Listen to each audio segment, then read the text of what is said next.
In Joyce vs. Zhang 1, we theorized pre-fight that Zhang would have a great puncher's chance, citing that Joyce blocked left hands with his face and took that bet for the quick come-up. The fight played out as we expected, with Zhang constantly landing left-hand crosses until they eventually closed Joe's right eye completely, and the fight was stopped in round 6. The overwhelming reasoning behind the constant barrage of left hands was a squared stance and both poor overall footwork and poor overall topside defense and equal positioning, aka the 50-50. Basically, when Joyce was trying to mount offense or defend directly in front of Zhang, he was completely brutalized by left hands. Volumes just comes out with these. Indeed, Joyce, that's better. Maybe a little bit. These are worrying times, but we didn't quite expect such a static target. Taking a backward step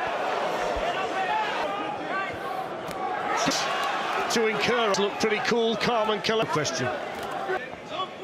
That's the big question here, and again. A simple but successful strategy that Joyce deployed was simply circling and attacking to his left and Zhang's right, which took Joyce out equal positioning and denied Zhang the positioning or lane to land the left hand until he moved his feet. Zhang would mostly react by disengaging, or by the time he moved his feet, Joyce would either be too close for Zhang to throw the left cross, or Joyce would already have disengaged.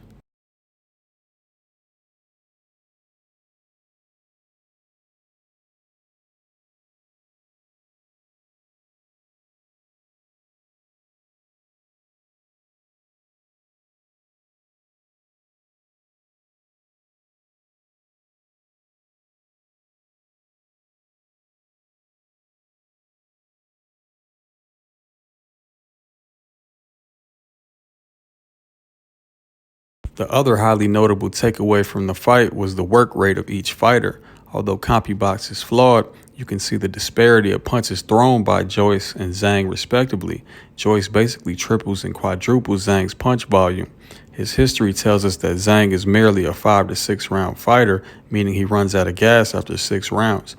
As you could see, his punch volume went down from rounds 4 to 5 as he was visibly breathing out his mouth. We proposed that if the fight went past 6 rounds and Joyce stays on his feet, he had an excellent shot at winning the first fight just off punch volume alone.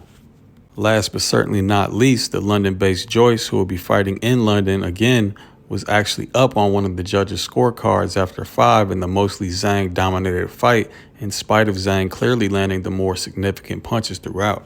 So due to the evidence of his simple strategy working, each fighter's work rate, and the questionable scoring, nothing has changed for the rematch. I propose that if Joyce consistently circles and attacks left and positions to the inside where he could let his hands go, or disengages and avoids equal positioning as much as possible, he will survive the first 6 rounds and then ultimately win the fight. Zhang has only been past 6 rounds 3 times, and the results were a loss, a draw, and a UD win.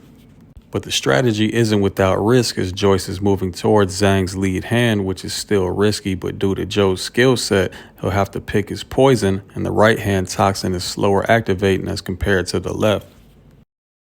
I'll bet Zhang by KO rounds 1 through 6, hedge with Joyce by decision. The odds for Zhang 1 through 6 are surprisingly wide considering the first fight, and also his nature as a fighter at plus 550. Joyce straight up is probably the safer hedge, as Joyce would have a chance to stopping Zhang in the late rounds when Zhang is absolutely gassed and the juggernaut is still throwing volume like he typically does.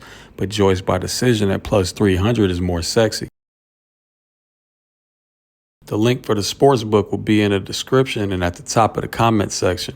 The full live film study could be found on Boxing Gems Patreon with the link for it in the same spots. Good luck on the bets out there. Peace.